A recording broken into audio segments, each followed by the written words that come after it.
Alchemist chit fund মামলায় তৃণমূলের heavyweight নেতা অরূপ বিশ্বাসকে তলব করল এনফোর্সমেন্ট ডিরেক্টরেট। ইডি সূত্রে দাবি তৃণমূলের কোষাধ্যক্ষ হিসেবে তাকে তলব করা হয়। বলা হয় মঙ্গলবার হাজিরা দিতে, কিন্তু অরূপ বিশ্বাস চিঠি দিয়ে সময় চেয়েছেন। অ্যালকেমিস্ট চিটফান্ড মামলায় তৃণমূলের একাধিক হেভিওয়েট নেতা ও কৃষ্ণনগরের উত্তরের বিধায়ক মুকুল রায়কে জিজ্ঞাসাবাদ করেছে ইডি। তার বয়ানও রেকর্ড করা হয়েছে। এই মামলাতেই গ্রেফতার করা হয়েছিল প্রাক্তন তৃণমূল সাংসদ কেডি সিংকে। সেই অ্যালকেমিস্ট চিটফান্ড মামলায় তৃণমূলের কোষাধ্যক্ষ হিসেবে অরূপ বিশ্বাসকে তলব করা হয়। ইডি সূত্রে দাবি অ্যালকেমিস্ট চিটফান্ডের অ্যাকাউন্ট খতিয়ে দেখে জানা গেছে 2014 সালের পর তৃণমূলের প্রচারে ব্যবহৃত হেলিকপ্টারের খরচ বাবদ প্রায় 2 কোটি টাকা লেনদেন হয়েছিল। চিটফান্ড কোম্পানি সংক্রান্ত কোনো কাজে এই টাকা খরচ হয়নি। এখানেই তথ্য যাচাই করতে চান ইডির তদন্তকারীরা। কেন সেই লেনদেন অ্যালকেমিস্টের অ্যাকাউন্ট থেকে করা হয়েছিল? ইডি সূত্রের দাবি এই তথ্য যাচাই করতেই তৃণমূলের কোষাধ্যক্ষ অরূপ বিশ্বাসকে তলব করা হয়েছিল। ইডি সূত্রে দাবি অরূপ বিশ্বাস চিঠি পাঠিয়ে ইডির তদন্তকারীদের জানিয়েছেন এখন যেতে পারছেন না, সময় দেয়া হোক।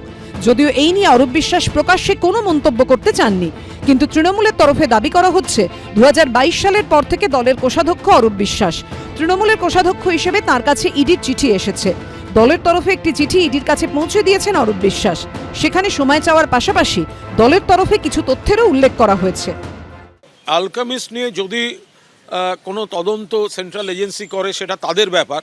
তারা কোথায় চিঠি দেবে, কাকে কি জিজ্ঞাসা করবে, সেগুলো সম্পূর্ণ তাদের ব্যাপার। আমি শুধু এইটুকু বলতে পারি, অ্যালকেমিস্ট নিয়ে যদি তদন্ত হয় তাহলে তো প্রথম অ্যারেস্ট করা উচিত মিঠুন চক্রবর্তীকে, যিনি অ্যালকেমিস্টের ঘোষিত ব্র্যান্ড অ্যাম্বাসেডর ছিলেন।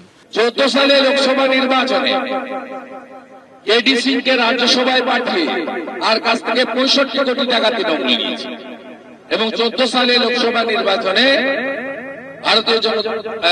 তৃণমূল কংগ্রেসের প্রার্থীদের ভারতীয় জনতা পার্টিকে হারানোর জন্য প্রত্যেক ক্যান্ডিডেটকে 75 লাখ থেকে 1 কোটি করে টাকা দেওয়া হয়েছে। এটা অ্যালকেমিস্টের টাকা মুকুল রায়ের মাধ্যমে বিতরণ হয়েছে। রোজ ভ্যালি, সারদা, অ্যালকেমিস্ট, আইকো, কত নাম আমি বলবো আপনাদের। আগামী দিনে অরূপ বিশ্বাসকে ফের তলব করা হবে কিনা বা কিভাবে তার বয়ান রেকর্ড করা হবে সেই বিষয়টা বিবেচনা করে দেখা হচ্ছে বলে ইডি সূত্রে দাবি। প্রকাশ সিনহা, কৃষ্ণেন্দু অধিকারী ও শিবাশিস মৌলিকের রিপোর্ট, এবিপি আনন্দ। সত্য অন্তহীন, সত্যের খোঁজও তাই, সত্য সন্ধানে তাই আমরা অক্লান্ত, অকুতভয়। এবিপি আনন্দ নতুন ভাবনার প্রতীক, যা মনে মুক্ত, তথ্যে যুক্ত এবং যাবতীয় সীমানার বাঁধন থেকে মুক্ত। সীমা না শব্দটির মধ্যে লুকিয়ে আছে মানা শব্দটি, যেন চোখ রাঙানি এক অদৃশ্য বেড়াজাল, যা আটকে রাখে আমাদের এক ছোট্ট গণ্ডির মধ্যে। একমাত্র সঠিক খবরই গড়ে তুলবে এক মুক্ত সমাজ। সেই জগৎ গড়ার লক্ষ্যে কোনো সীমানার ঠুকুটি আমরা মানব না। এবিপি আনন্দ এগিয়ে থাকে, এগিয়ে রাখে।